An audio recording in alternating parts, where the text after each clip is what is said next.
বহুতো এটা কুৱেশ্যন আছিলে আৰু সেই কুৱেশ্যনটো হৈছে টাৰ্ম লাইফ ইঞ্চুৰেঞ্চ লৈ পেলাই যিটো টাৰ্ম লাইফ ইঞ্চুৰেঞ্চ দিয়ে 10 লাখ টকা কভাৰেজ যিটো কথা কোৱা হৈছে এই কথাটো আচলতে বহুতেই কমেণ্টত সুধিছে যে এই যিটো টাৰ্ম লাইফ ইঞ্চুৰেঞ্চ হয় 10 লাখ ৰুপিজটো কেনেকৈ পোৱা যায় বা কেনেকৈ কি হয় সেইখিনি কথা সুধিছে। আমি এইটো ভিডিঅ'ত দুটা কথা আলোচনা কৰিম, এটা 3% 4% ডিএক লৈ পেলাই আৰু এটা হৈছে আপোনাৰ এই টাৰ্ম লাইফ ইঞ্চুৰেঞ্চটো। বাকীখিনি যিহেতু আমি অলৰেডি ডিছকাছ কৰিছোঁৱেই, সেইকাৰণে আজি টাৰ্ম লাইফৰ কথাখিনি অকণমান ডিছকাছ কৰিবলৈ চেষ্টা কৰিম। 10 লাখ টকা কেনেদৰে পোৱা যায়, আৰু যদি আপুনি চেনেলত নতুনকৈ আহিছে তেতিয়াহ'লে চেনেলটো ছাবস্ক্ৰাইব কৰি ৰাখিব এনেকুৱা ধৰণৰ আপডেটছবিলাক পাই থাকিবৰ কাৰণে।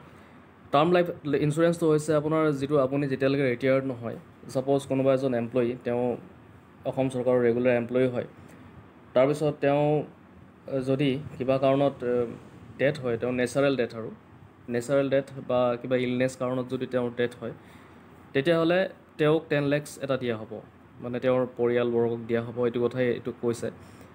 এইটোও নহয় যে যিখিনি ইটোৰ বাহিৰে বাকী যিখিনি ডেথ আছে, এক্সিডেণ্টেল ডেথ হ'ব পাৰে বা পাৰ্মানেণ্ট ডিজেবিলিটি বা পাৰ্চিয়েল ডিজেবিলিটি, সেইবিলাকৰ ক্ষেত্ৰত বেলেগ।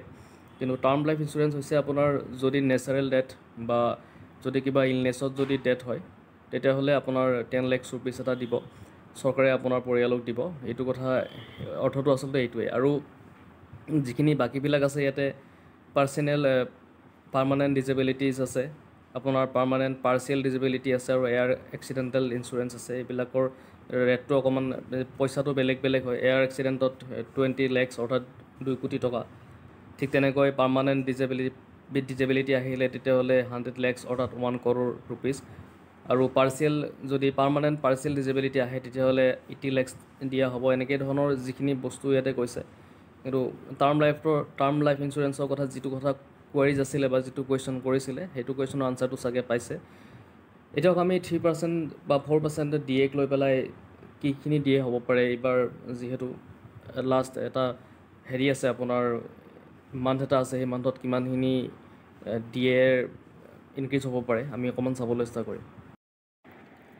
এতিয়া আমি ডিএ কথাখিনি চাবলৈ চেষ্টা কৰিম। বিভিন্ন ৰিপৰ্টত আচলতে কেতিয়াবা আহে যে ডিএ 4%লৈকে বৃদ্ধি হ'ব পাৰে বুলি এটা কুৱেশ্যন আহে, আৰু বিভিন্ন ৰিপৰ্টতো সেইটো দেখা যায়। কিন্তু সেই যে 4% ডিএ বৃদ্ধি নহয়, সেইটো আমি ইয়াতে চাবলৈ চেষ্টা কৰিম। 3% বৃদ্ধি হোৱাৰ চান্সেছ আছে, কিন্তু 4% বৃদ্ধি হোৱাৰ সম্ভাৱনা একেবাৰেই নাই। কিয় নাই আমি চাম।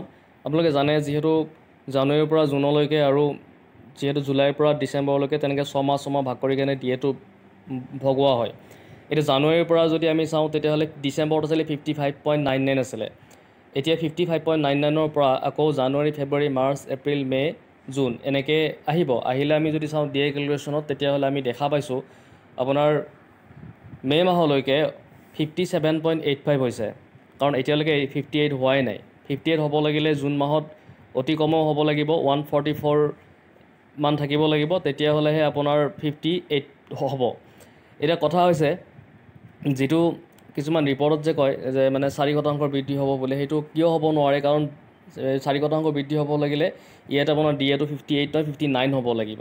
আৰু 59 হ'বলৈ আপুনি জানে যিটো ইনফ্লেশ্যনৰ ৰেট আছে, আমি যিটো ডিএ কেলকুলেশ্যনৰ যিখিনি আমি ইয়াতে পাওঁ ৰেটবিলাক, সেই ৰেটবিলাক 144 সেইখিনিয়ে থাকে, মানে 144.4 বা 143.5 এনেকুৱা ধৰণৰ পায়। ইয়াত কিন্তু মানে 1% বঢ়া তেনেকৈ আমি দেখা নাই, বা ইয়াতে 1000 হ'ব লাগিব, কাৰণ ইয়াতে যদি আমি হেৰি কৰোঁ 144 যেনেকৈ আছে, 1 বাঢ়িব লাগিলে ইফালে যদি 59 কৰিবলৈ চাওঁ তেতিয়াহ'লে ইয়াতে 1000 হ'ব লাগিব ক'ব গ'লে, বা 900 পইণ্ট হ'ব লাগিব। গতিকে তেনেকুৱা পইণ্ট হোৱাৰ পচিবিলিটি নাই বুলিয়ে ক'ব পাৰি, কাৰণ আমি দেখা পাইছোঁ যে 143.5 144 এনেকুৱা ধৰণৰ এটা মাৰ্জিনতে সেই যিখিনি নাম্বাৰ্ছ থাকে সেই নাম্বাৰ্ছখিনি বাঢ়ে। তো 58 হোৱাৰ চান্সেছ বহুতখিনিয়ে বেছি। 3% দিয়ে আপোনালোকে ধৰিব পাৰে যে 3% দিয়ে আপোনালোকৰ বৃদ্ধি হ'ব পাৰে, আৰু মষ্ট অফলি হ'বই, কাৰণ যিটো 144.4 এনেকুৱা ধৰণৰ যিহেতু নাম্বাৰ এটা আহেই, তো আপোনালোকে গম পাব যে এইটো বাঢ়িব পাৰে 58লৈকে। 58 হ'লে 55ৰ পৰা 3% 58%, কিন্তু 59% হোৱাৰ আশা একেবাৰে নাই বুলিয়ে ক'ব পাৰি। 58 ধৰক, 58 ধৰিলে আপোনাৰ 3% এটা ডিএ ইনক্ৰিজ হৈ আছে। ঠিক আছে, এইটোৱে আছিলে আজিৰ ভিডিঅ'। যদি ভিডিঅ'টো ভাল লাগিছে লাইক, শ্বেয়াৰ, ছাবস্ক্ৰাইব কৰি দিব।